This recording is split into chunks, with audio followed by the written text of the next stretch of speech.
Radhe Radhe, hello, नमस्कार। आप लोग कैसे हो? आशा करती हूँ कि आप लोग ठीक होगे और मैं भी ठीक हूँ। तो श्रावण के महीने का ये मेरा पहला व्लॉग है, इसलिए आप सभी को श्रावण मास की हार्दिक शुभकामनाएं। महादेव आप सबकी सारी मनोकामनाएं पूरी करें, ऐसी मैं प्रार्थना करती हूँ। और कहते हैं ना, दिन की शुरुआत हो जाए एक सुविचार के साथ तो पूरा दिन ही बन जाता है। तो मुझे आज एक मैं सोच रही थी बैठे बैठे, एक मुझे एक किस्सा याद आ रहा है जो बचपन में पढ़ा है स्वामी विवेकानंद जी के बारे में। मुझे ऐसी किताबें पढ़ना बहुत पसंद है जिससे किसी के बारे में हम जान पाएँ, बहुत सारी चीज़ें उनकी प्रेरक कहानियाँ हों जिससे हमें प्रेरणा मिलती है। तो आज मैं आप लोग को एक बात बताती हूँ। स्वामी जी जब अमेरिका में रहते थे तो स्वामी जी ने एक बार पुल पर खड़े कुछ लड़कों को नदी में अंडे के छिलके पर पत्थर मारने की कोशिश करते हुए देखा। वो लड़के खड़े होकर नदी के पुल में खड़े होकर अंडे का जो छिलका होता है उसमें पत्थर मारने की कोशिश कर रहे थे।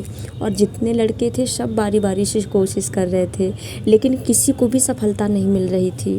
काफ़ी देर तक स्वामी विवेकानंद जी देखते रहे और काफ़ी देर तक देखते रहे। फिर वो नज़दीक गए और उन्होंने उन लड़कों से कहा कि क्या मुझे भी इस खेल में शामिल करोगे? लड़कों ने शामिल कर लिया। इसके बाद स्वामी विवेकानंद जी ने पत्थर मारना शुरू किया। अंडे के छिलके पर कई बार निशाने लगाए और हर बार उनका निशाना एकदम सटीक होता था। लड़के स्वामी जी की सटीकता को देखकर एकदम हैरान हो गए। तभी एक लड़के ने स्वामी जी से पूछा कि आपका निशाना कैसे इतना अच्छे से लग जा रहा है? तो स्वामी जी ने बहुत शांति से उत्तर देते हुए कहा कि आप जो भी कर रहे हो उसमें पूरा दिमाग लगाएं। जीवन में सफलता के लिए हमें सिर्फ एक चीज़ पर अपना ध्यान केंद्रित करना होता है। डिस्ट्रैक्शंस के कारण हम अपने मुख्य लक्ष्य पर ध्यान नहीं देते हैं। साथ ही अगर हम अपने लक्ष्य या कार्य पर पूरी तरह से ध्यान लगाएं तो हमारे असफल होने के चांस काफ़ी कम हो जाएंगे। एग्जाम्पल के लिए, आज किसी भी चीज़ के बारे में पढ़ने के लिए लोग किताब से ज़्यादा वीडियो देखना पसंद करते हैं। आज के समय में लोग वीडियो से भी ज़्यादा शॉर्ट्स, रील्स ये सब देखना पसंद करते हैं, क्योंकि इंसान के दिमाग को हर मिनट कुछ नया चाहिए जिससे उसका दिमाग सिर्फ एक चीज़ पर फोकस करने से थके नहीं। अगर हम किताब पर ध्यान देते हैं तो हम उस नॉलेज के साथ कई शब्द सीखते हैं। साथ ही एक चीज़ पर ध्यान करने से कि वो चीज़ हमें ज़्यादा अच्छे से याद रहती है। लेकिन आप ज़्यादा लोगों को देखिएगा, हो सकता है आप लोग के साथ भी ऐसा होता हो कि आप कोई चीज़ किताब आप उठाते होंगे, आपको लगता होगा अरे मैं इससे नहीं पढ़ रहा हूँ, मैं मोबाइल से पढ़ रहा हूँ। आप तुरंत यूट्यूब पे सर्च करते होंगे और फिर उसके तमाम वीडियो निकल कर आते हैं। जैसे मान लीजिए हमें हिस्ट्री का कोई टॉपिक पढ़ना है, ठीक है, मान लीजिए मौर्य साम्राज्य, तो हमने तुरंत आके यूट्यूब पे सर्च किया क्योंकि हमें किताब में पढ़ने में बोरियत महसूस हो रही थी। और जैसे हम किताब खोलते हैं ना, फिर हमें लगता है कि अरे इससे सही नहीं, मोबाइल ज़्यादा ठीक है। फिर पता चला, हमने मोबाइल खोला, यूट्यूब पे सर्च किया मौर्य साम्राज्य, पता चला मौर्य साम्राज्य से रिलेटेड कोई कार्टून वगैरह या कोई ऐसे शॉर्ट्स वीडियो आ गए, हम उनको देखने लगे। और फिर धीरे धीरे आगे बढ़ाते हम कॉमेडी वीडियो पे पहुंच गए। तो मेन ये किस्सा सुनाने का मेरा उद्देश्य यही है कि आजकल कोई ना किताबों पे केंद्रित नहीं रह पा रहा है, उसको हर चीज़ मोबाइल से पढ़नी होती है, जबकि ऐसा नहीं करना चाहिए। आप ऑनलाइन कोर्स परचेज़ किया, आप वहाँ से पढ़िए, अच्छी चीज़ों के लिए आप मोबाइल का यूज करिए, लेकिन इसका ये नहीं है कि आप हर टाइम बस मोबाइल से ही पढ़ें। तो जैसे कि आज है गुरु पूर्णिमा, तो चलिए मैं आप लोग को गुरुओं के लिए एक श्लोक सुनाती हूँ, बहुत अच्छा सा। तो सुनिएगा और कमेंट करके ज़रूर बताइएगा कि मैंने कैसा सुनाया। गुरुर्ब्रह्मा गुरुर्विष्णु गुरुर्देवो महेश्वराय, गुरुर्साक्षात् परब्रह्म तस्मै श्री गुरुवे नमः। गुरु गोविंद दो खड़े काके लागू पाए, ओ बलिहारी गुरु आपनो, गोविंद दियो बताए, कबीरा गोविंद दियो आप लोग कमेंट करके ज़रूर बताइएगा कि मैंने कैसा गाया है, मैंने कैसी कोशिश की है, ज़रूर बताइएगा प्लीज़। हाँ, और पीछे में आईने में दीदी दिख रही हैं, इसलिए मैं इशारे कर रही हूँ कि पीछे से दीदी दिख रही है। आज मैं बहुत ज़्यादा खुश हूँ, पता है क्यों? क्योंकि मम्मी पापा आने वाले हैं, बस बारिश नहीं आने दे रही है। बारिश की वजह से ना मतलब एक जगह रुके हुए हैं। कितनी खुशी होती है ना जब मतलब आप बाहर रह रहे हो, पता चले कि मम्मी पापा आ रहे हैं, मतलब इतनी खुशी होती है जैसे छोटा बच्चा नहीं खुश हो जाता, वैसी वाली खुशी होती है। नीचे खड़े खैर दीदी गुरुमाता नमस्ते बहन जी, बहुत अच्छी दीदी है। कौन? तो फाइनली पापा आ चुके हैं और गीले हो गए हैं, मोबाइल भी भीग गया। मम्मी कहाँ? तो ये वीडियो गुरु पूर्णिमा के दिन की है और गुरु पूर्णिमा को मम्मी पापा अपने गुरु जी के पास आए थे उनका आशीर्वाद लेने।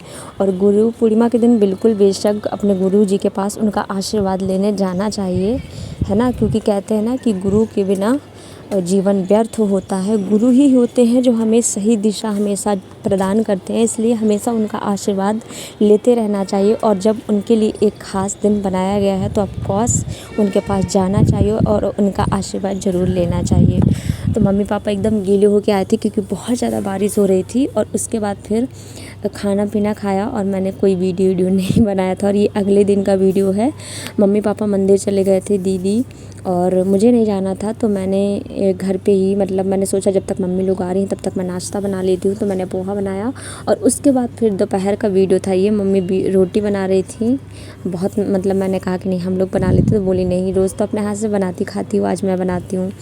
तो मम्मी रोटी सेकने बैठ गई हैं और पापा खाना खाते जा रहे थे। और मम्मी हम लोग को बार बार तुम लोग भी खाओ तुम लोग, हमने कहा नहीं साथ में बैठ के खाएंगे। तो मम्मी रोटी सेकती जा रही थी और बहुत सारी ढेर सारी हम लोग की बातें चलती जा रही थी, क्योंकि वैसे भी बहुत कम टाइम ऐसा मिलता है, क्योंकि जब घर जाते हैं तो कुछ ही दिन के लिए जाते हैं। और यहाँ पे पापा, आप लोग को पता एक सबसे अच्छी बात बताती हूँ, हम लोग काफ़ी टाइम से बाहर रह रहे हैं लेकिन पापा कभी भी कहीं रुकते नहीं हैं। और एक बार तो हम लोगों ने इतने बहाने बनाए, इतनी कोशिश की कि पापा रुक जाएं, क्योंकि रात का टाइम हो गया था, काफ़ी लेट हो गया था, लेकिन पापा नहीं रुके थे, 11 बज गया था। और इस बार पापा पहली बार रुके थे। और सबसे बड़ी मतलब ताज्जुब वाली बात ये हो गई कि पापा एक दिन रुक गए और फिर दूसरे दिन कुछ पापा का बांदा में काम था, और जैसे पापा निकलने लगे बहुत तेज़ बारिश हो गई और फिर पापा जा नहीं पाए, मतलब 2 दिन पापा को रुकना पड़ गया। और अब कभी मुझे नहीं लगता कि वो कभी रुकेंगे, क्योंकि एक ही बार रुके हैं तो उनको 2 दिन रुकना पड़ा है। मतलब शाम को, परसों शाम को आए थे और कल रुके थे और आज गए हैं। और आज 12 तारीख को ही मैं अपनी ये वॉइस रिकॉर्ड कर रही हूँ, क्योंकि अभी तक तो वैसे मम्मी पापा के पास ज़्यादा टाइम मिलता नहीं है, तो मैंने ज़्यादा को वीडियो ये सब मैं नहीं पढ़ी हूँ। बस मैं उनके साथ मतलब काफ़ी मज़े कर रही थी, बातें कर रही थी। और उसके बाद आज जब मम्मी पापा नीचे थे और दीदी भी नीचे, ये लोग सब लोग थे, तो बारिश हो रही थी बहुत तेज़। तो मैंने सोचा कि मैं ऊपर जाके ना छाता लेके, बड़ी बगल में एक लड़का रहता है उससे मैंने छाता लिया और मैं ऊपर आ गई। और मैंने फैमिली ग्रुप में ना मैंने वीडियो कॉल करी कि बहनों को दिखाती हूँ कि मैं कितने मज़े कर रही हूँ, मतलब ऐसे बारिश में, क्योंकि मुझे बहुत पसंद है। तो पता वैसे कभी पापा वीडियो कॉल रिसीव नहीं करते, लेकिन पापा ने सबसे पहले उठा लिया और क्या बोलते हैं, नीचे उतरा कहीं हाथ पैर ना तोड़ लेना। कुछ देर के लिए तो मैं एकदम शांत हो गई, लास्ट मैंने क्लिप ऐड की है तो आप लोग देखिएगा। और बस फिर मम्मी पापा चले गए, मैं पापा को दिखा रही थी, पापा देखिए कितनी तेज़ बारिश ऊपर हो रही है।